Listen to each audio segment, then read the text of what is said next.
Hello, in this tutorial we're going to show you on a Windows 10 computer how to manually restore your app database that you have already backed up. Maybe you're changing devices, maybe something went wrong with your device and you're restoring your data. Couple caveats.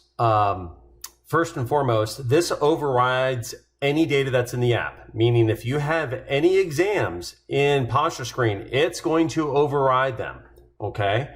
And overwrite them, I should say. So you will lose any app data. I'm going to repeat that. You're going to lose app data. It's going to be gone if you attempt this. All right. So hopefully the backup that you've made, and I have a folder called PS Backup, and I showed how to make this backup in the previous video on a Windows computer. These are all the files. Please do not try and open up any of these files or move these files or do anything different with these files, because you will corrupt your database and you go to restore it and it will be unusable. So there is an inherent risk that you don't copy everything, especially in large databases. You may think it's copied over and you disconnect it too early. So make sure when you're backing up your data that it's taken plenty of time, especially if it's a large database. With that being said, the other item that you need to do is have iTunes for Windows. I'm going to move this out of the way. iTunes for Windows installed on your computer.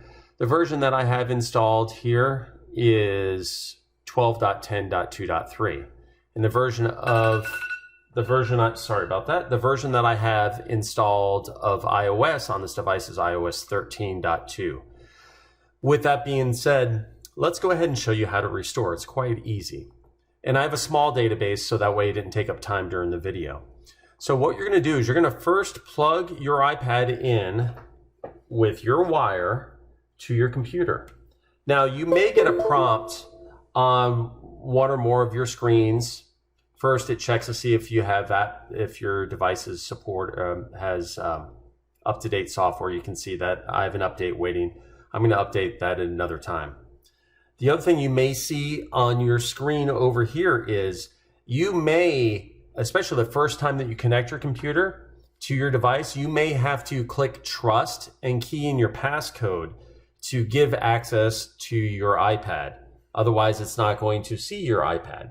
So pay attention on your iPad screen or your iPhone screen when you do this. Okay, with that being said, let me just scroll this out of the way so you can see what we're doing here. Now, of course, on your end, you're not going to have an iPad on your screen. I'm just using special software so you can see what I'm talking about. First thing is you come up to this, there's a little icon up here, if you can see it.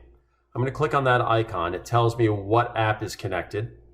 You're going to come down to what it says file sharing, and then it's going to show you your list of apps. What you're going to do here is you're going to click on Posture Screen. And then in Posture Screen, it's going to show you a list of files. Then what you're going to do is you're going to select your files from here and you're going to drag them into this location. But just to show you that nothing is set up in this device right now, I'm going to go ahead and click Posture Screen to show you that I have no files in here. There's no clients listed. Okay, so there's nothing listed in the client file.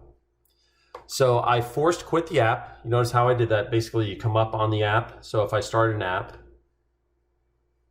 I bring it up like this, and then I swipe up.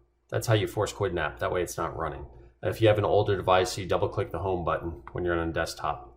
You can also Google how to force quit an app if you don't know how to do that part. With this being said, let's go ahead and scroll this out and let's get started.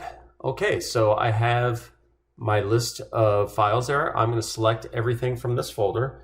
So you can do just a Control All command or highlight everything. And then I'm just going to drag them over here. Okay. And then this is really important. I'm going to click where it says apply to all. I'm going to override everything, replace. Okay. And then you're going to see that it is copying over all the files. So you got to be patient, especially in a large database. This could take a long time. This might take upwards of maybe even an hour, depending on the speed of your USB, what type of device you have, what type of computer you have, how big your database files are, things like that. It may take a long time to be able to do that. Whatever you do, though, Don't try going in and open up any of the files in the file sharing, because you will corrupt app data, not just in our app, but any app, okay? So we're just gonna go ahead and allow that to restore. So we'll just give it a few moments as it's copying over the files.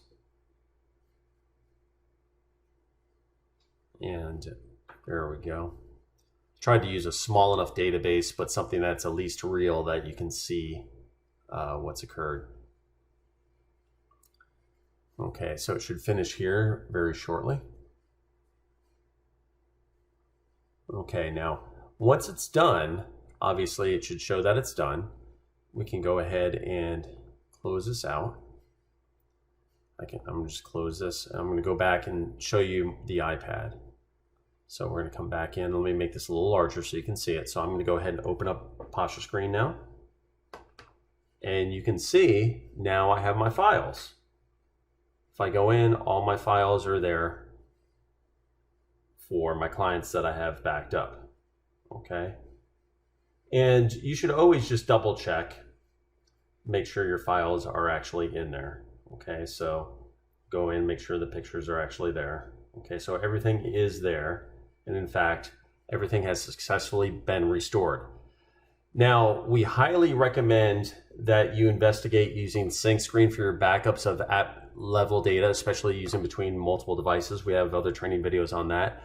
You should periodically use a backup, but this restore method is just only one version, and it's kind of a last ditch effort from a backup that you've previously made. You should always continue to do an iCloud backup of your whole device. If you don't know how to do that, just Google how do I iCloud backup my iOS device.